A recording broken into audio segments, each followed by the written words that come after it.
The guards didn't so much escort me as carry me like misplaced luggage, boots scraping against a floor so polished I could see my terrified reflection stretching beside me. I had imagined many outcomes for my first official diplomatic posting. Getting promoted, shaking alien hands, maybe only mildly offending someone with tentacles, but never being hauled into the throne chamber of an alien queen whose anger was rumored to melt steel. The doors parted with a hiss, and the air grew heavy, as though the ship itself took a nervous breath. She stood at the center of the chamber, tall and radiant, her long ears arching upward like elegant blades, twitching faintly with whatever volcanic emotion simmered beneath her calm facade. Her eyes locked onto me with a glare so intense I wondered if my atoms were about to file for separation. I tried mustering a respectful nod, but ended up producing something closer to a startled duck motion. Her ears flicked, just once, sharp as a whip, and I briefly wondered if that counted as an alien death sentence. "You," she said, her voice a low thunder, "have awakened what should never have been touched." I swallowed, searching for words that would explain how the diplomatic translator had spontaneously combusted during my greeting ceremony and how that was, technically, not my fault. "In my defense," I managed. The device exploded before I could even finish saying hello, which I think shows personal growth for me, historically speaking. Her ears twitched again, this time with something that looked dangerously like disbelief. She descended the steps toward me, her long robes shimmering with embedded stardust, the faint glow outlining her silhouette like a living constellation. The guards shoved me forward, and I stumbled until I stood directly before her, close enough to see the faint silver patterns etched along her skin. She lifted her hand, and the guards moved away, probably to avoid being caught in whatever annihilation beam she was about to unleash. Instead, a pulse of soft blue light formed between us, expanding into a sigil that spun lazily in the air like a cosmic coin. My heart stopped, her eyes widened. The sigil pulsed again, brighter, and the air crackled with a strange pull. "No," she whispered, anger mixing with something else. "Fear, maybe, or confusion. The tether, you activated it." "Fantastic," I said, voice cracking. "Love that for me. Could someone remind me what a tether is? Preferably before it decides I'm overdue for a cosmic subscription renewal." A sound escaped her, sharp, irritated, but undeniably close to a suppressed laugh. The sigil slowed, dimmed, then dissolved into the air, leaving an echoing warmth on my skin. She stepped back, studying me as if trying to determine whether I was a weapon, a prophecy, or simply the universe's worst practical joke. "Our species share a bond older than your civilizations can comprehend," she said, regaining some of her imperious composure. "But it should not have awakened, not by accident, and certainly not by you." I opened my mouth to argue but quickly shut it again when her ears angled forward in a way that suggested she could hear arguments forming before I even thought them. "How exactly did I awaken it?" I asked instead. She paced slowly around me, her movements silent except for the faint hum of her stardust robes. "Your presence, your frequency, something about you resonates with the ancient code." "If it helps," I said, "most people say I resonate mostly with chaos and poor life choices." Her ears twitched again, annoyance this time, unmistakable. "This is not amusing." No, of course not," I agreed quickly, though panic and confusion were battling inside my chest like jealous cats, just trying to prevent my brain from leaking out of my ears. She circled back to face me, expression unreadable. "This bond marks you as important." "Important good," I said hopefully. "Or important like a warning label on a malfunctioning reactor?" Her silence was answer enough. My stomach sank. "Your actions," she continued, "have set in motion forces that cannot be undone. You will stay here under my oversight until we understand the full extent of what you are." "Under oversight," I repeated. "That sounds gentle, like a spa, but with more threats." Her long ears angled sharply, a silent reminder that humor might delay my doom but would not prevent it. Yet something in her expression had shifted, less wrath, more wary curiosity. The sigil's warmth lingered between us, pulsing like an unfinished sentence. And for the first time, standing in the center of a chamber that felt far too vast for one terrified human, I realized the Queen's fury wasn't the most dangerous part of this moment. It was the bond, the pull, and the terrifying possibility that she didn't know what it meant any more than I did. I learned quickly that being under her oversight meant becoming the universe's most confused houseguest. The Queen's palace, though she insisted on calling it an administrative nexus, hovered in orbit around a blue-white star, its spires twisting like metallic vines. Every corridor hummed softly, alive with streams of data that slithered across the walls like glowing serpents.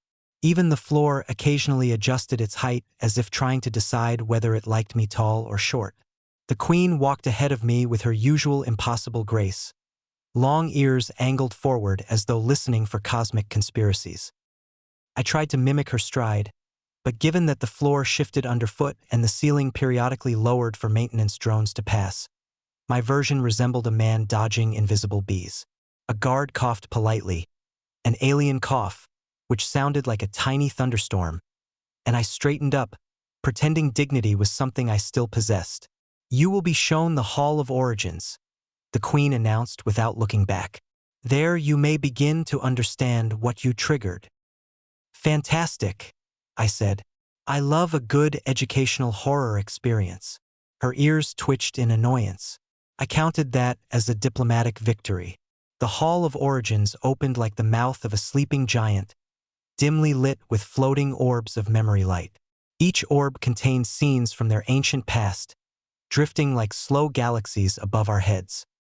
As I followed her between the swirling histories, I noticed how her ears softened, lowering slightly, as if entering this place stripped away the ember of constant fury she carried. A large orb descended toward us, shimmering with shades of violet.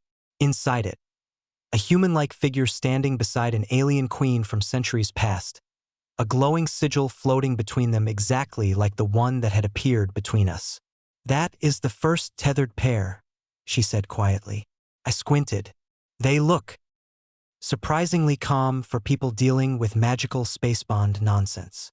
Her gaze sharpened. "It was no magic. It was a convergence, a resonance of frequencies between species that were never meant to cross paths. Yet here we are," I said, "crossing, resonating, accidentally setting off ancient cosmic alarms. It's practically a hobby for me at this point." This time, she didn't suppress the small exhale that might have been a laugh or a warning. It was always hard to tell. A sudden pulse shot through the hall, and another orb drifted down, this one showing war, destruction, planets shattering under beams of unimaginable power. The sigil appeared again, flickering at the center of the conflict. I stepped back instinctively. "That was the last time the tether awakened," she said. "It reshaped the fate of both our empires." I swallowed. "Okay, so just to clarify, you're not planning to blame me for planetary destruction unless it happens again, right?" Her ears angled sharply toward me. "I have not ruled out the possibility." We moved deeper into the hall, and I noticed guards shadowing us. Tall, stern figures who seemed convinced I might explode at any moment.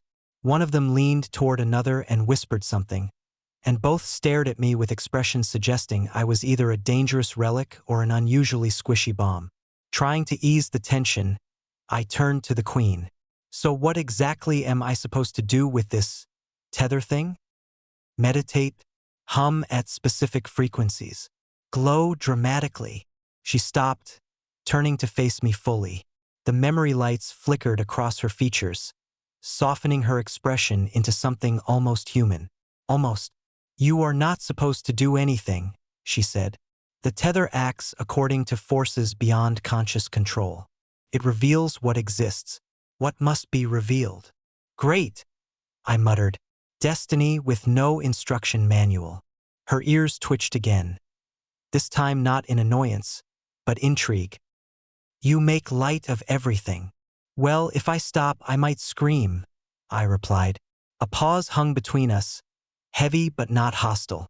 For a moment, I thought she might say something sincere, something about fear, fate, or the weight of ancient bonds. Instead, she turned abruptly and resumed walking. "We are done here," she announced.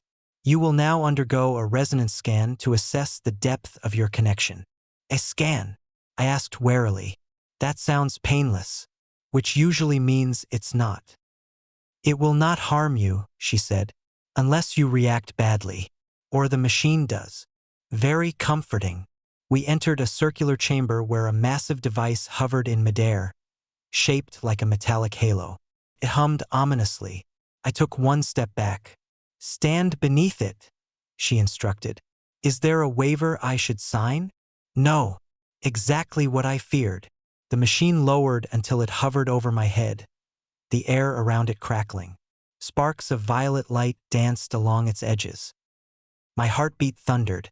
Then, a pulse of energy burst outward, throwing my hair straight up and forming a swirling beam of light that shot toward the queen. She froze, her long ears lifting to full height as the beam arced between us. The tether ignited again, brighter this time, and unmistakably alive. The queen stared at me, stunned, as if seeing something she hadn't expected, something that changed everything. The beam of light between us throbbed like a living heartbeat, bright enough to paint the entire chamber in shifting violet waves. I felt it in my bones, warm, powerful, unsettling. Like the universe was suddenly whispering my name with very poor boundaries. The queen stood opposite me, long ears raised high, rigid with shock. For someone who usually radiated cosmic authority, she looked almost uncertain. When the light finally dimmed, the halo machine let out a small sputtering noise, as though offended by what it had just witnessed. One of the technicians rushed over, muttering something about overloaded reality matrices, while another examined me with the fascinated horror of someone staring at a malfunctioning but adorable robot. The queen approached slowly. "The tether has fully awakened," she said. "Its resonance is complete." "Good complete?" I asked. "Or the kind where everything explodes in 5 minutes?" "Both are possible," she answered, which did absolutely nothing for my nerves. Before I could ask for clarification, alarms blared through the nexus. Deep, vibrating tones that caused the walls to ripple with crimson light. Guards sprinted past us, armor glowing with battle readiness. Holographic symbols bloomed in the air, displaying the impossible. A hostile fleet appearing on the star's edge, weapons primed. "Rival empire?" I guessed. "Yes," the queen said. "They believe the tether's power belongs to them. They come to take it." I raised my hand. "Just a thought. Can we tell them the tether's currently stuck on the soft, confused human setting?" Her ears flicked sharply. "This is no time for jokes." "Believe me," I said, heart hammering. "That's exactly why I'm making them." She turned toward the command balcony overlooking the palace's outer sphere. Through the transparent walls, the invading fleet grew closer. Dark, spined ships slicing through the star's glow like blades of shadow. I followed her, though my legs insisted we hide somewhere small and preferably padded. Energy cannons unfolded along the palace's hull. Squadrons of living starfighters, creatures of metal and light, soared into formation. The queen stood at the balcony's edge, every inch the ruler of a star empire. And yet, she looked at me, not with anger, not with annoyance, but with a strange, steady trust that tightened something deep in my chest. "The tether links our energies now," she said. "Together, we channel what our ancestors once wielded." "Right," I said. "Channel. Together. Sure. How?" She extended her hand. "Take it." I stared at her hand, then at the massive fleet outside, then back at her hand. "For the record," I said, "this is not how diplomatic training prepared me for war." Her ears twitched, just once, almost amused. "Take it." I did. The moment our palms met, the tether surged, a column of violet light erupting upward like a star being born in the middle of the room. Energy wrapped around us, swirling, shaping itself into patterns I felt more than understood. Everything sharpened. Sound, color, even her presence beside me. Outside, the palace responded. Beams of matching violet light burst from its spires, weaving into a barrier that shimmered like a cosmic shield. The enemy fired. Firestorms of plasma crashed into the shield, but instead of shattering, it absorbed the energy, pulsed with it, and sent out a resonant shockwave that rippled across space. Enemy ships flickered like dying embers. The shockwave washed through their ranks, disarming, disabling, disorienting. No destruction, just complete and magnificent shutdown. The queen exhaled, relief softening her posture. I sagged beside her, still glowing faintly and deeply concerned about potential long-term side effects like spontaneous levitation or growing extra ears. When the threat cleared, the palace lights dimmed to calm blues. Guards bowed to the queen, then awkwardly to me. One even saluted. I saluted back, or tried to, but it came out looking like I was brushing away a fly. The queen turned to me, her long ears lowering into their more relaxed position. "You have changed more than you know," she said. "When I first saw you, I thought you were a reckless outsider who had stumbled into my world." "To be fair," I said, "I was definitely stumbling. And yet," she continued, "you faced destiny, chaos, and danger with humor rather than fear. Your presence has shifted the path of two empires. You have become a bridge." A warmth spread through me, part pride, part disbelief, part lingering cosmic static.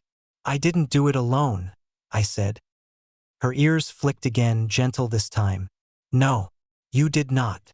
We walked together through the quieting halls. The walls glowed softly now, no longer pulsing with alarm but with the steady calm of a world catching its breath.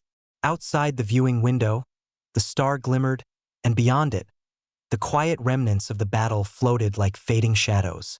I felt different, steadier, braver, strangely at peace. The universe was still vast, still dangerous, still full of mysteries ready to trip me face first into destiny. But I wasn't walking it alone anymore. The queen paused beside me. "Your place is here now," she said softly.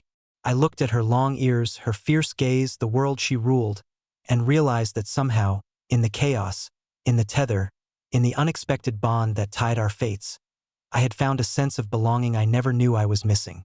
"Yeah," I said, "I think it is."